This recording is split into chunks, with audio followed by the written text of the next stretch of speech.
Bom, então, usando rede neural densa, nós conseguimos chegar à taxa de erro de 2%. Nós tentamos diminuir, fizemos bastante esforço, né? Não foi possível chegar a uma taxa muito menor do que 2%, né? É, nós, é, aí o que nós vimos o que acontecia se tentava diminuir erro abaixo de 2% era que a gente acabava cometendo overfitting, né? A rede fica treinada para classificar perfeitamente os dados de treino, mas na hora que você apresenta algum conjunto de caracteres diferentes, com os dígitos diferentes, conjunto de teste, aí a taxa de erro era alta, né? Aí para solucionar, para solucionar isso, vamos tentar usar aqui o rede neural convolucional. Assim, intuitivamente, o que daria para fazer para aumentar a taxa de acerto dos dígitos de MNIST, né? Na aula passada, a aula classificação, que nós fizemos para detectar os pedestres e faces? Na detecção de faces, basicamente, nós escolhemos um conjunto de filtros lineares e alimentamos o algoritmo de aprendizagem com a saída desses filtros. Então, vocês lembram que para detectar faces, nós criamos filtros de RAR, né? E aí aplicamos filtro de RAR nas imagens, pegamos essas saídas foram usadas para alimentar algoritmos de aprendizagem. Na detecção de pedestre, o que nós fizemos? Nós usamos histograma de gradiente orientado, né? Que basicamente detecção de gradiente é um filtro linear, né? Na verdade são dois filtros lineares, né? Aí para detectar gradiente. Aí usamos um outro filtro linear. Será que, sabendo que na detecção de pedestres e faces, nós usamos filtros lineares como pré-processamento para extrair características, seria possível usar filtros lineares ou casamento de modelos ou convolução, né? Que é tudo a mesma coisa, ou convolução, para melhorar a classificação de MNIST? Assim, veja aqui na figura 8, se a gente tivesse um filtro linear que detectasse pontadas retas voltadas para o lado esquerdo, né? Talvez um outro filtro que detectasse linhas verticais, um outro que detectasse linhas horizontais, né? A gente poderia juntar a saída desses filtros e fazer detectar aqui, quando tem duas pontas, uma uma linha vertical e duas linhas horizontais, nós temos um sinal, assim, um símbolo parecido com tem, né? Certo? Esse símbolo. Aí, esses três, ponta, mais linha vertical, mais duas linhas horizontais, dá um contém, né? E duas pontas, uma linha vertical mais duas linhas horizontais daria outro contém. Se tivesse dois contém, dois símbolos contém, aí poderia ser classificado como dígito 3. Tudo isso falando intuitivamente, né? Isso aí não é assim que funciona, mas se fosse possível construir, talvez seja possível construir filtros lineares que captam algumas características mais elementares dos dígitos, né? E juntando essas características elementares extraídas pelos filtros lineares, né? Talvez a gente conseguisse obter uma classificação melhor do que os 2% da taxa de erro que a gente conseguiu obter até agora, né? Na verdade, o rede neural convolucional, que vamos ver agora, né, ela vai escolher para nós automaticamente os filtros lineares ou convoluções ou casamentos de padrões, né, adequados a serem usados no pré-processamento. Então, o rede neural convolucional, ele mesmo vai descobrir quais são os filtros, né, mais adequados que permitem distinguir melhor os dígitos 0 a 9. Rede neural convolucional, ele recebe o nome de convolucional porque usa convolução, que é filtro linear, né, tá? As primeiras camadas de rede neural convolucional consistem de filtros lineares que extraem automaticamente as características úteis. Numa rede neural convencional, do jeito que a gente estava usando, todas as camadas são densas ou fully connected, né? Isto é, todos os neurônios de uma camada estão ligados com todos os neurônios da camada seguinte. Aqui, figura 9, aí você tem uma camada, outra camada,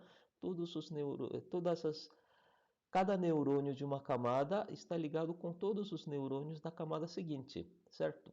Isso que isso significa, nos programas 4 e 5 que nós fizemos, né, o MLP1 e LP2, a primeira camada da rede neural é a camada flatten. O que faz camada flatten? Ela converte uma imagem 2D num vetor 1D, unidimensional.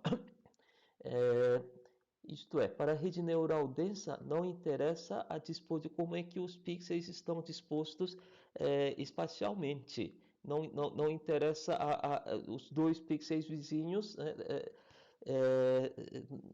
Você não distingue se dois pixels são vizinhos ou está no canto e no canto oposto. Isso evidentemente, isso é errado, né? Quer dizer, qualquer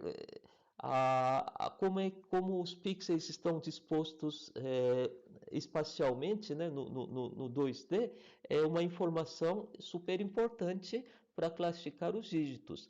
Mas rede neural convencional que a gente estava usando, ele joga fora essa informação já na entrada. Então, evidentemente, tem algo de errado com esse método de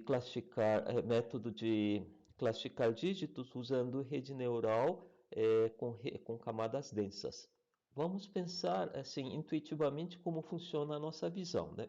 A nossa visão, primeiro nós detectamos as características primitivas simples, como cantos, arestas, regiões de cor uniforme, linhas, curvas, coisas simples, né? Depois nós integramos essas características simples para detectar formas mais complexas. Por fim, nós juntamos as formas mais complexas para reconhecer objetos, dígitos, etc. Né? A rede neural convolucional consegue captar muito bem essa intuição de como deveria funcionar algum sistema de visão. Né? Esta é a figura de uma rede neural convencional com camadas densas. Para ela, a disposição espacial dos pixels é ignorado. Os pixels, imagem que era 2D, vira um vetor 1D antes de entrar dentro dessa rede. Tá? Agora, rede neural convolucional vai usar informação 2D. As primeiras camadas da rede neural convolucional são filtros lineares com vieses. Offset, né, o valor que vai ser somado às entradas, tá? Podemos imaginar que rede neural convolucional vai aplicar vários casamentos de modelos na imagem, procurando locais onde aparecem alguma forma simples. A gente pode imaginar, né, assim, que, por exemplo, um filtro de rede neural convolucional vai detectar ponta de reta, apesar que não é exatamente isso que vai fazer, né? Ele vai escolher as características que ele acha que ajuda mais, tá?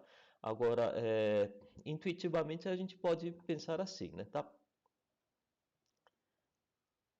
Figura 10, esta figura mostra a aplicação de um filtro linear 5x5 na imagem 28x28 de um dígito MNIST aqui. Isso aqui é um dígito MNIST. Aqui tem filtro 5x5 que tem 25 pesos, né? Aí vai calcular média aritmética ponderada para calcular aqui o valor de saída. E depois vai somar o viés, né? A média aritmética ponderada para calcular a saída, tá? Aí esse filtro vai andando como janela anda no filtro linear, né? E para cada posição da janela vai gerar um valor de saída na imagem de saída, tá? E assim como na rede neural densa, a saída que é calculada, saída do filtro, somado ao viés, vai passar por uma ativação não linear. Por exemplo, ReLU ou sigmoide, que são as funções que já usamos antes, né? O algoritmo de retropropagação vai projetar automaticamente vários filtros diferentes. A quantidade de filtros que vai ser projetado vai depender da estrutura da rede que o programador coloca lá dentro do programa, tá? A figura 11 aqui mostra o projeto e a aplicação de três filtros. Aqui tem uma imagem 28 por 28, vai criar, tem três filtros. Se tivesse três filtros, você geraria três imagens de saída, cada uma com 24 por 24 pixels. Porque vocês lembram que função match template do OpenCV, a imagem de saída é menor do que a imagem de entrada, né? Você aplica filtro 5x5, a imagem de saída contém só aqueles pixels onde a janela cabe inteiramente dentro da imagem, né? Então a imagem de saída fica menor do que a entrada. A saída dos filtros, depois de passar pela função de ativação, normalmente alimenta camadas tipo pooling. O que faz camada tipo pooling? Ele diminui a resolução da imagem, fazendo a seguinte operação. Ele quebra a imagem em bloquinhos, aqui nesse caso o bloco 2x2, né? Então o bloco 2x2 tem 4 pixels dentro dele. Aí escolhe entre 4 números aquele que tiver maior número para colocar na saída.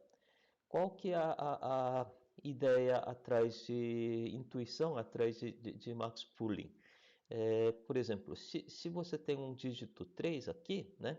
Se você tinha dígito 3, aqui tem. Se você pega essa perna do dígito 3, esse braço, e faz ela subir um pixel para cima. Aí o 3, a imagem continua sendo do dígito 3, mesmo que você mova o braço de um pixel para cima, né? Não interessa exatamente onde está esse braço. O que interessa é que exista braço, né? Aí a ponta de reta é detectado aqui, né? Se a ponta de reta foi detectado aqui estivesse um pixel para cima ou para baixo, aí o dígito continuaria sendo 3, certo? Isso é a intuição está aqui.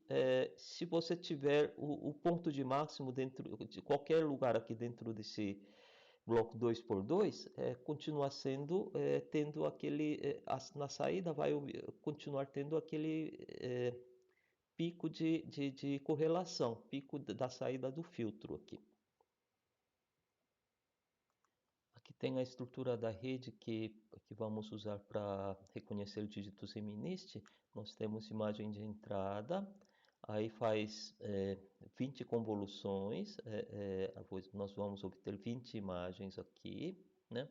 Aí faz subamostragem, aí vamos obter imagens de tamanho menor, aí faz outras convoluções, aí vamos obter aqui mais 40 imagens aqui, faz subamostragens, fica com imagens menores, aí tem camadas rede neural densa até ter 10 neurônios aqui na saída que classificam os 10 dígitos. Esse